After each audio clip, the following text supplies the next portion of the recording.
Freycinet National Park on Tasmania's east coast is probably one of the most visited areas in the whole state. It's known for many, many things. The two things that come to my mind are the seafood and the hazards. The hazards are it's a collection of 3 peaks of rocks that when the sun hits it at the right time of day, it has this beautiful pink hue. A good friend of mine, Olivia Wells and Henry Terry, travelled down there to have a look at the hazards and check out Freycinet National Park. And while they were there, they got to taste some oysters. So staying on that seafood theme for today, on this episode of Left Off the Map, we're going to do some ocean trout escabeche. So an escabeche is it's the way you cook the fish. So it's really thinly sliced pieces of fish.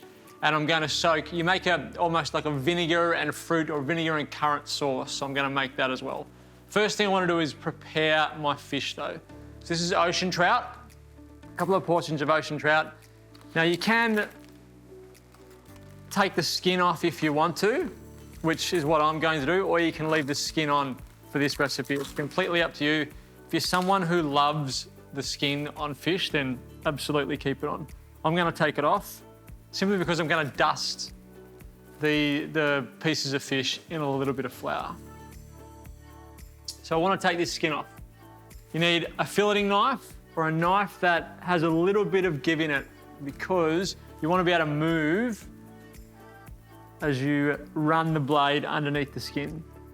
So find a part where you can enter underneath the skin.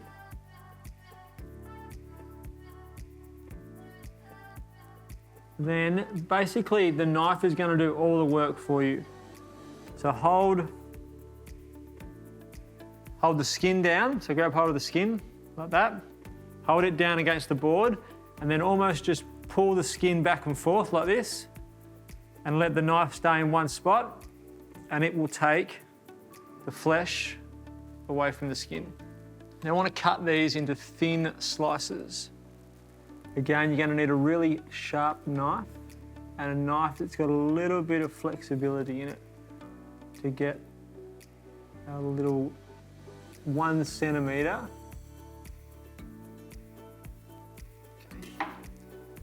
So there are little pieces of ocean trout escabeche. They cook really, really quickly, obviously because they're cut so thinly, which is one of the reasons why I love the dish. Once you get all the other things ready, so my currant and my carrot mixture, this is going to cook in about 2 minutes. So I'll leave that there and we'll get ready to go on to the next component of the recipe. I need my currants. So I've got about 100, or probably a quarter of a cup, 100 grams of currants, a little bit of vinegar. I just want enough vinegar for them to soak. And that's going to become my dressing. So normally we talk about dressings, you want a little bit of sourness, which normally comes from your vinegar. You're going to need some oil and a little bit of sweetness if you can. Sometimes that comes from honey, sometimes it comes from a little bit of sugar. This time it's going to come from some currants. And I just want to let that soak. So the currants soak up that vinegar. I'm going to put my oil and my salt, and that's my dressing done.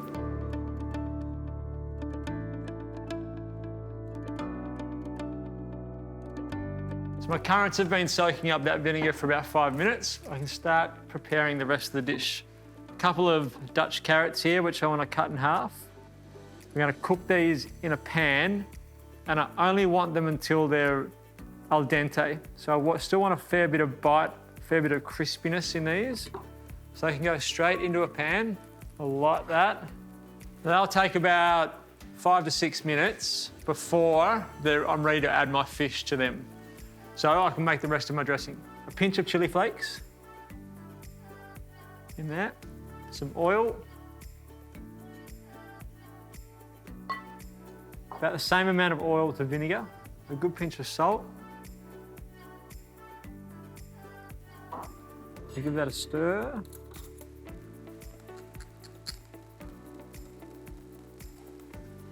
And this, more so than a dressing, this is a sauce. So this is going to get spooned over the top of my carrots and over the top of my fish at the end.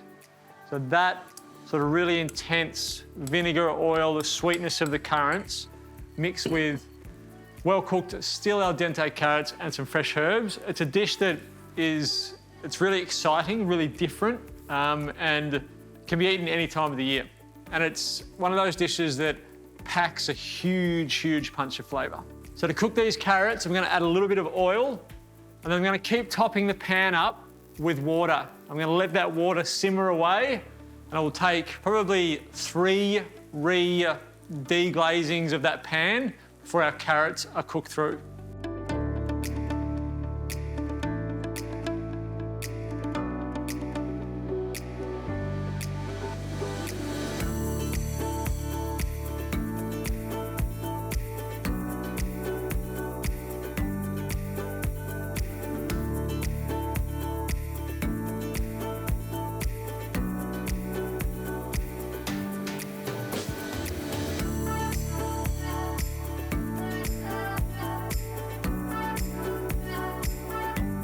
Okay, that is done. So I'm going to take my carrots out first.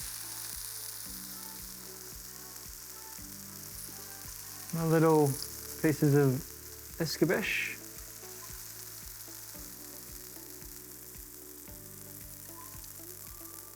Ooh.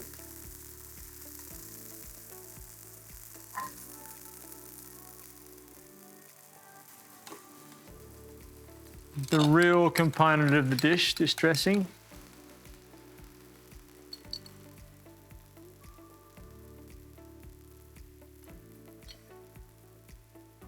So don't skimp on this dressing.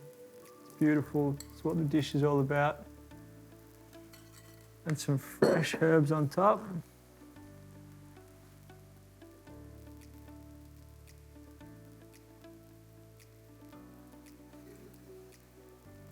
That's my ocean trout escabeche. Really, really fast. You've cooked carrots and you've cooked a piece of ocean trout in less than 5 minutes. A great snack you can have if you want to. The good thing about it is a small amount of food packs a really, really, really big punch. Let's go and find out at Freycinet Marine Farm another ingredient or piece of fish that packs a punch.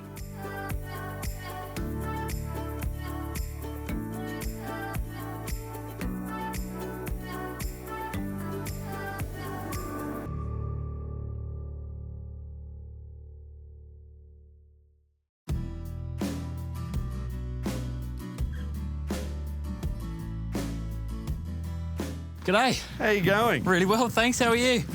Very well. Welcoming committee. G'day, I'm Giles. I'm Henry. Nice to meet you, Giles. You too. I'm Olivia. Nice to meet you. You too, Olivia. Yeah, and that's Neville. Hey, Neville. That's the Labrador Welcoming Committee. So what are we going to do today? Well, we have got a lovely little treat in store for you. Declan, who has been a farm hand with me for a number of years, has started his own business and has got an offering where you can actually wear the same weight as we wear to work and actually walk out in the water and really discover what it is to be an oyster farmer. Declan and I used to go to school together, so hopefully you can give me welcome to Tassie, Henry. Sneak a few extra oysters for me later on. That'll be it. Yeah. Nice work, nice work. All right, beautiful. Well, we'd love to get into it. Beautiful. We'll go and see if we can hunt him up. G'day, Declan. How are you? Henry. Been a while. Hello again. Hi, I'm Olivia. I'm Declan. Nice to meet you. And see you, mate. ready to eat some oysters? Absolutely. You ready to show us around? Oh, for sure. So we'll get into some waders, like a big pair of overalls essentially. They keep you nice and dry and warm. And then we'll head out, go see some baby oysters and try some fresh ones straight out of the water. Exciting. Excellent. Sounds good? Sounds amazing. All right, Let's we'll get into it. Yeah. Beautiful.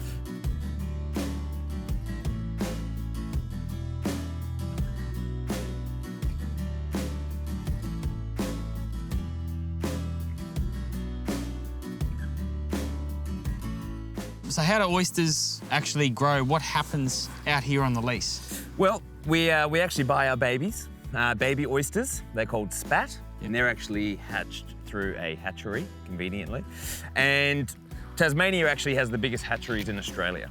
And the oysters here are about the size that we get them when they come out to the farm. And these oysters are about 6 months old.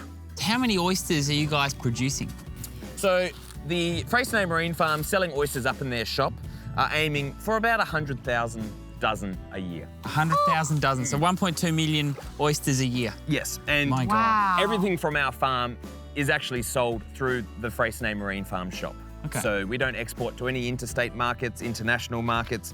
not even the local pub or hotel. So Everything is sold You've through got that to shop. come here to That's get right. these oysters. Or you can come on our tours. Yeah, well, So I'll just open these oysters here for you, and you can have a fresh oyster. mate, that gives a whole new meaning to fresh is best, doesn't it? Sure does. But I don't think there's any other way, really. Does not get any better. Well, instead of just sitting out here, why don't we go back on land where I'll cook some mussels for you. We can have some more oysters and a glass of wine. Sounds amazing. Yeah, no worries. I can take your shells for you there. Thank you. Thank you very And we'll much. head back in. Awesome. No worries. Excellent.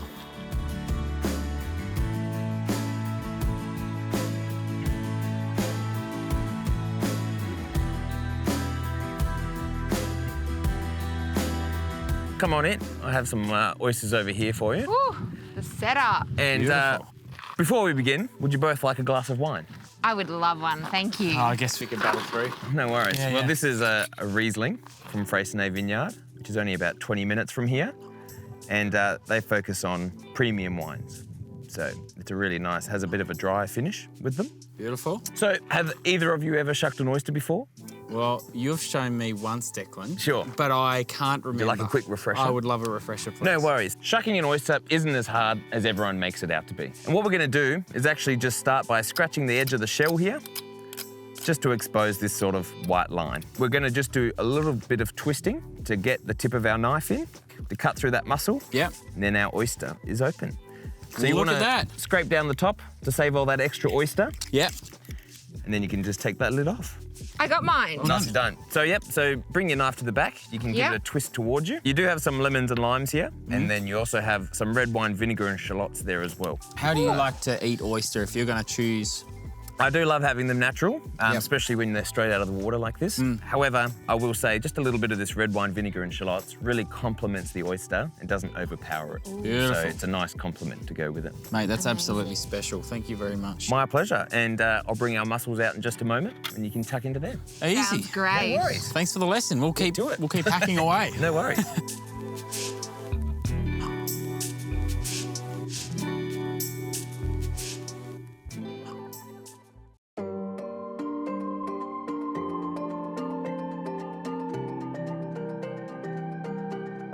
That's two very good-looking people in a very good-looking place. So staying with the whole seafood theme, I'm going to go for a seafood curry this time. So the guys have just had oysters, which are, I think the best oyster I've ever eaten in my entire life was from Freycinet Marine Farm when I was there a few years ago. They are fantastic oysters. I'm going to go for something that is also farmed here in Tasmania, which is salmon. So we're going to do a salmon curry. So I need a little bit of oil in my pot. About a tablespoon of oil. So pop that on the heat, and then I'll put my spices in. Cardamom pods, I'm gonna need about 8 to 10 cardamom pods.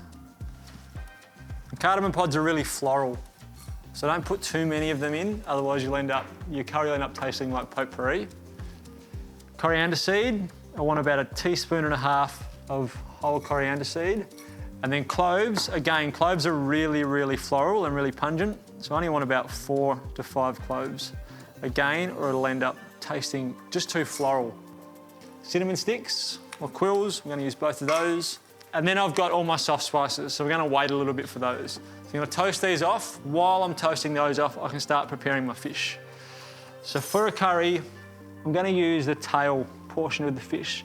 Normally for a curry, you wanna use the leftover pieces. Because it's a curry, it doesn't really matter that much. So it's normally the tail or the fins, or by fins what I guess I mean is the little dregs around the outside that you're going to use. So I want to take my skin off this. So just come in at the back of the tail, grab hold of the skin, and then use the skin sort of to work back and forth. So you take your skin off. Do that. And then I'm going to dice this up. Just a rough chop. You want sort of bite-sized pieces to go into our curry. And I would say try and make them uniform, because then you're not going to overcook some pieces and undercook others. By the time we get our fish into our curry, it's going to be at such a gentle simmer. It's not really going to matter that much. We're not going to overcook it. And salmon is quite forgiving. There's quite a lot of fat in salmon, in between the muscle, so it's quite forgiving. It's not going to dry out too much. So they're starting to toast. You can see they're smoking a little bit, starting to toast, starting to pop. That's what we want. So they're done as much as I want them to be done. So now my soft spices can go in. So I've got some cumin and coriander that's been ground and paprika. Pop that in. Same thing, you want to cook that off. You don't want raw spices, you want them to be cooked. An onion. An onion that I want to slice.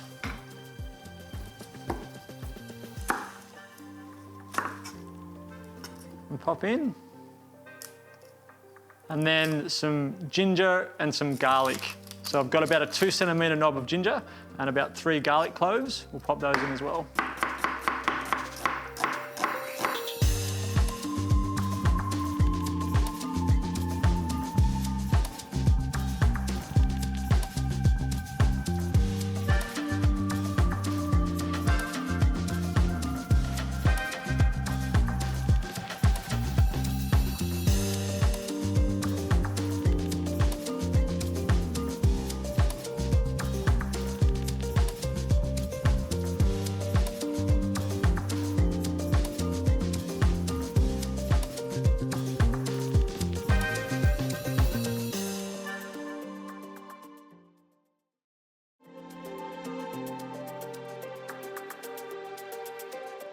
So normally you would add tomato paste to a curry. Because we're doing a delicate fish curry, de-seeded and diced tomatoes, 2 of them go in there, just to make sure that the sauce isn't overpowering for the fish. This is the smell. My sinuses are being cleared, my nose is running a little bit. That's what you should get when you're making a curry. You should have all of that aromatic flavour in the air. So I've just added those tomatoes in, the garlic, the ginger is in there, the onion's in there, all the hard spices, all the soft spices. Now I've got some fish stock. About a cup. And some coconut cream, about a cup.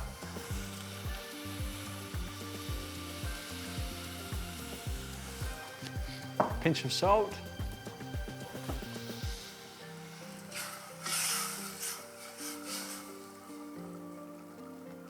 Now I want to let that reduce a little bit. At this point, I've got to get the curry sauce right because I'm going to have no extra cooking time once my fish goes in. So I want to taste at this point and see if I need anything. Salt. The things that I need are the things that I've got left, so that's great. I need some acid, so I've got lemon here, some lemon juice, and then it needs some freshness, and that's going to come from my herbs. So my coriander stalks, which are these ones, I'm going to chop those and pop them in now, and I'm going to finish with the coriander leaves right at the end. Now the more this comes down, so the more this reduces, the more intense the flavour is going to be. Everyone at home yelling at the TV screen saying that I haven't washed my spoon, remember this is my dinner. I'm going to eat it so I can double dip. Oh, that's better. The lemon juice makes a huge difference. Coriander stalks. At the moment, and like with all curries, it's really, really harsh in the beginning. So the longer it cooks, the more it softens. All of the spices are really harsh. They've just been toasted, so they're quite intense and full on. The more that cooks and the more it comes down, the more it's going to soften. So now I just need to get it to the consistency that I want before I add in my fish. So that's going to take probably anywhere from 5 to 10 minutes.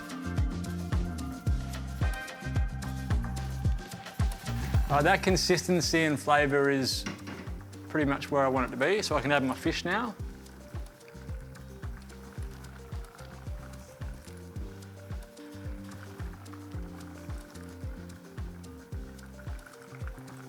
Okay, turn that heat off, and that'll allow that fish just to poach through gently. And let that sit for a couple of minutes, probably 2 minutes, and then we're done. Now, it is the kind of curry that you can serve with rice if you want to, but it's not specifically designed to be served with rice. Because it's a fish curry, it's a lot lighter, the sauce isn't as thick, it isn't like a gravy, it's a lot thinner. I would have it with something like a naan bread or a chapati or just some sourdough, which is going to soak up that sauce more so than a gravy would sit in rice.